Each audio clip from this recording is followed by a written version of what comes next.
In this simple video tutorial, I'm going to share with you how you can free up some space on your iCloud. You can simply free up storage on your iPhone in just few simple steps.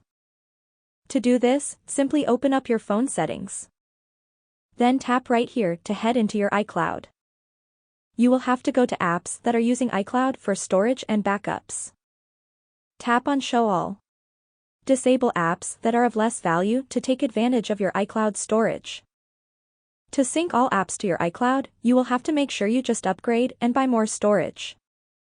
Whenever you disable some apps, your iCloud storage will free up successfully. That's how easy it is to free up your storage space on iPhone.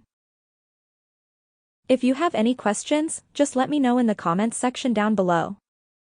Please don't forget to leave a like, share and subscribe for more video tutorials like this one.